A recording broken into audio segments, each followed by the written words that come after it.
របៀបចាក់សោឆាត Telegram អញ្ចឹងសម្រាប់បងប្អូនដែលប្រើប្រាស់នៅ Telegram ហើយខ្លាចគេឆែកមើលនៅពេលដែលគេខ្ចីទូរស័ព្ទបងប្អូនអញ្ចឹងណាបងប្អូនអាចសាកបើកនៅមុខងារការចាក់សោទៅលើឆាត Telegram នេះបានហើយមុខងារនេះគឺយើងអាចធ្វើបាននៅលើ setting របស់ Telegram តតែម្ដងបាទហើយការដែលយើងចាក់សោនៅគឺវាមានទម្រង់បែបនេះខ្ញុំបង្ហាញដល់បងប្អូនសិនបាទបើសិនជាបងប្អូនចាក់សោជាមួយនឹង passcode ហើយបងប្អូនដាក់មុខងារជាមួយនឹង Face ID ទៀតគឺវាបានទម្រង់បែបអញ្ចឹងណាអញ្ចឹងបើសិនជាបងប្អូនអត់ចង់ដាក់ Face ID ទេគឺវាមានតែ passcode ឬក៏លេខសម្ងាត់ទេហើយការដែលធ្វើបានគឺងាយទេបងប្អូនគ្រាន់តែចូលមកកាន់ទូរស័ព្ទជាមួយនឹងខ្ញុំសិនមកបន្តមកទៀតបងប្អូនចូលមកកាន់ app របស់ Telegram ហ្នឹងមកបាទ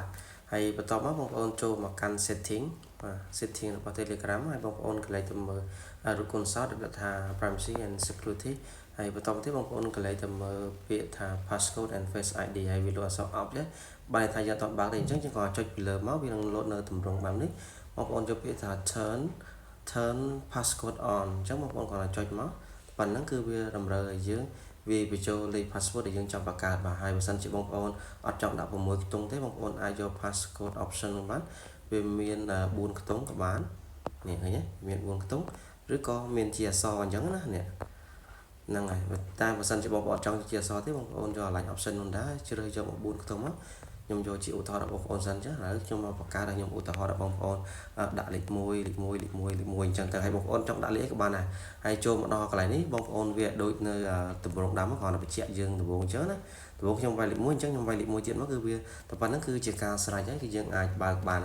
ហើយចូលមកដល់កន្លែង auto lock នេះគឺជារយៈពេលដែលការចាក់សោទៅលើឆាត Telegram របស់យើងអញ្ចឹងណាគឺមានរយៈពេល1នាទី5នាទី1ម៉ោងឬក៏5ម៉ោងអញ្ចឹងបងប្អូនចង់ឲ្យវាក្នុងរយៈពេលណាដែលវាចាក់សោឧទាហរណ៍ថាបើសិនជា1នាទីនេះវាចាក់សោបងប្អូនយកតាមខ្ញុំមកហើយបើសិនជាបងប្អូនអត់ចង់ប្រើនៅ Face ID ទេបងប្អូនទៅប៉ុណ្ណឹងគឺជាការស្រេចហើយបើសិនជាបងប្អូនចង់បើកនៅ Face ID មួយតង់ទេបងប្អូនយកកន្លែងនេះមកនេះកន្លែង unlock with Face ID ទៅប៉ុណ្ណឹងគឺវាចាក់សោ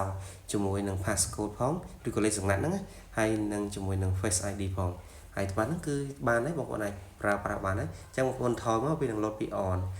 នេះបានន័យថាយើងអាចដាក់មុខងារនឹងបានហើយបាទអូខេអញ្ចឹងបើសិនជាបងប្អូនឧស្សាហ៍ទុកទូរស័ព្ទចោលឬក៏ខ្លាចគេខ្ចីទូរស័ព្ទបងប្អូនហើយគេឆែកទៅមើលឆាត Telegram ញ៉ៃរបស់បងប្អូនហ្នឹងគឺបងប្អូនអាចសាកបើកនៅមុខងារចាក់សោឆាត Telegram នេះបានដើម្បីកុំឲ្យគេអាចចូលបានក្រៅពីយើងអញ្ចឹងណាហើយវីដេអូនេះក៏ឈានជប់ដល់ទីបញ្ចប់កុំភ្លេចចុច like share និង follow ដើម្បីទទួលបាននៅវីដេអូចាំៗថ្មីៗថែមទៀតបាទអរគុណជួបគ្នានៅវីដេអូក្រោយ